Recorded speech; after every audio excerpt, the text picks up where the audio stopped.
Avant de commencer, merci de bien vouloir vous abonner, de laisser un j'aime, un commentaire et bien sûr de partager la vidéo.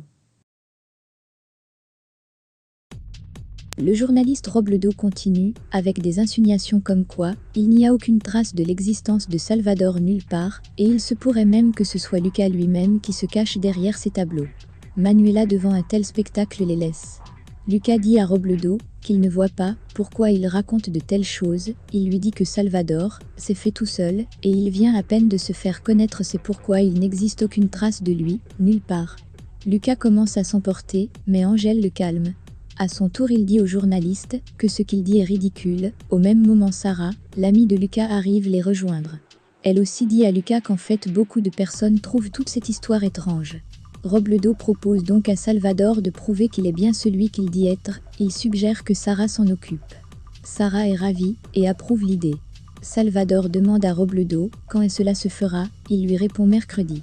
Angèle acquiesce pour mercredi avec plaisir, Sarah lui dit que sa galerie sera disponible, mais Salvador lui dit qu'il ne le fera pas à la galerie, mais il veut le faire en grand format. On peut dire que l'ambiance s'est bien tendue. Martin, quant à lui, n'a toujours pas fait de photo avec Salvador. Lorenzo va donc voir le photographe et lui demande une photo avec Salvador. Le photographe lui dit que sous ordre de l'organisatrice, il ne doit prendre aucune photo de lui. Lorenzo lui donne donc 100 $ pour une photo, il accepte.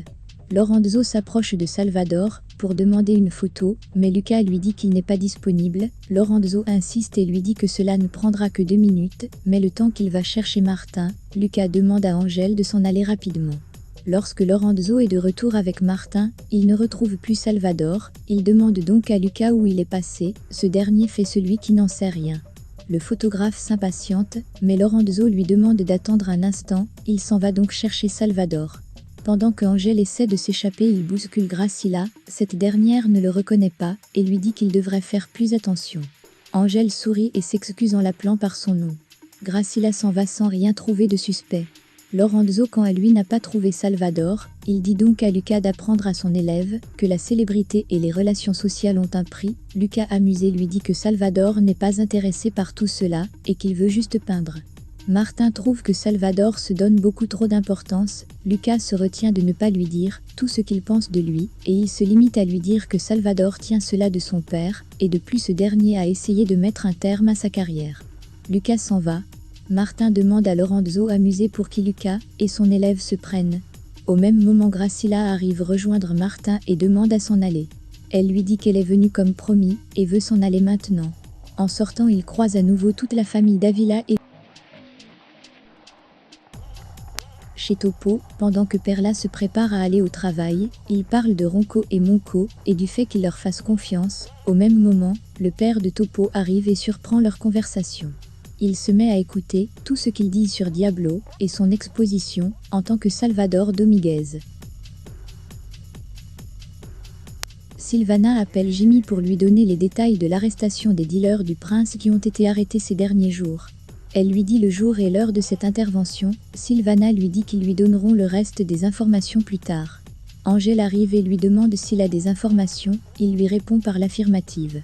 Angèle dit à Jimmy que voir Martin d'aussi près hier lui donne envie de continuer. Jimmy lui demande à quand a lieu son exposition géant, Angèle lui répond demain. Il lui dit qu'il s'est mis dans un pétrin, mais il n'a pas aimé que ce journaliste s'en prenne à Lucas, car il a beaucoup fait pour lui. Jimmy le rassure et lui dit que demain, il va tous leur clouer le bec. Angèle dit au revoir à Jimmy, car il doit aller voir Ronco et Monco. Avant de s'en aller, Jimmy lui donne les informations que Sylvana vient de lui communiquer et espère que ce sera suffisant pour les convaincre. Au commissariat, l'ambiance est tendue. Romero est d'autant plus sûr qu'il devrait s'en aller, car les interrogatoires ont commencé. Dario, comme à son habitude, est plus tranquille. Il dit à son ami que Soto ne s'est pas réveillé et il ne pense même pas qu'il s'en sortira. Il ajoute que si Cordoba devient un danger, ils l'élimineront, et il est prêt pour cela. Dario pense aussi à soutirer plus d'argent à Hierro, mais Romero lui dit que c'est de la folie. Au même moment, l'inspecteur Cordoba vient appeler Romero pour l'interrogatoire. Arrivé à la salle d'interrogatoire, l'inspecteur Cordoba pose à Romero, comme première question où il était dimanche vers 18h30, Romero inquiet lui demande pourquoi il lui pose une telle question. car ce jour correspond à l'attentat contre le capitaine Soto, il demande donc s'il est accusé de quelque chose. Cordoba lui dit qu'ils veulent seulement savoir où il était à cette heure-là. Romero, pas très convaincu ni convaincant, lui dit qu'il était au commissariat toute la journée. Cordoba vérifie ses documents et lui demande s'il en est bien sûr. Romero lui répond par l'affirmative. Ariana est prête à quitter son appartement définitivement, elle est accompagnée de Manuela. Ariana est très émue et n'en revient pas qu'après toutes ces années et tout ce qu'elle a vécu dans cet appartement, elle soit obligée de le quitter. Elle dit à Manuela que ce que Martin a fait est vraiment injuste. Manuela, les larmes aux yeux, dit à sa mère que quand tout sera fini, elle va récupérer son appartement, mais Ariana lui dit que non, car aujourd'hui elle quitte sa vie passée et qu'elle va désormais regarder vers le futur uniquement. Monsieur Falquez, un des présidents du conglomérat, arrive chez Virginia. Il lui dit qu'il est vraiment ravi de la rencontrer, malgré l'état actuel des choses. Il dit à Virginia que le conglomérat est sans dessous-dessus et que Martin est en train de liquider toutes les entreprises et ne savent pas combien de temps ils vont tenir sous cette pression. Virginia lui demande jusqu'où il est prêt à aller, car elle ne va pas rester assise sans rien faire. Falquez lui dit qu'elle peut compter sur lui pour tout.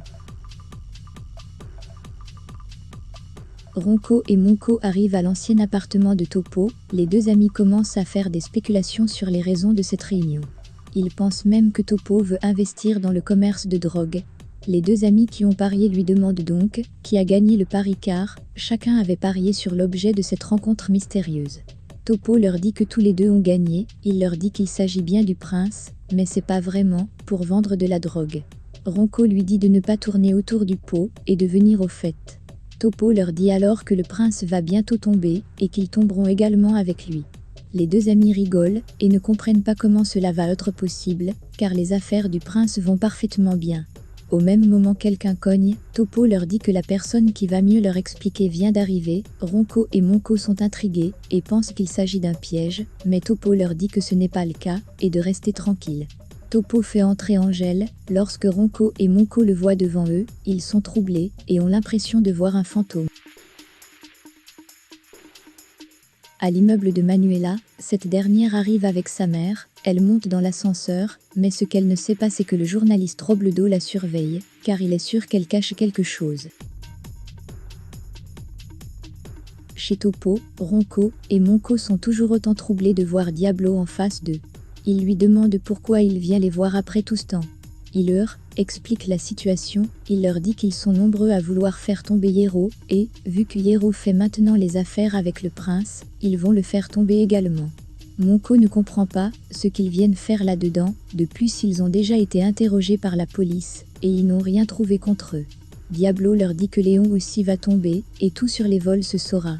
Diablo ajoute que c'est en mémoire de leur amitié qu'il leur dit cela, pour les prévenir du danger qui les guette. Diablo dit à ses amis que s'il les aide quand tout sera fini, la police prendra en compte qu'ils ont collaboré. Ronco demande alors combien ils sont à vouloir faire tomber Hierro. Topo lui dit toutes les personnes à qui Hierro a fait du mal. Ronco lui dit alors qu'il suppose que Cachorro en fait partie. Angèle leur dit alors que Hierro l'a tué, ainsi que Marina, lorsqu'ils ont essayé de s'enfuir. Comme Angèle l'avait prévu, les deux amis prennent peur. Monco demande à Diablo ce qu'il attend d'eux.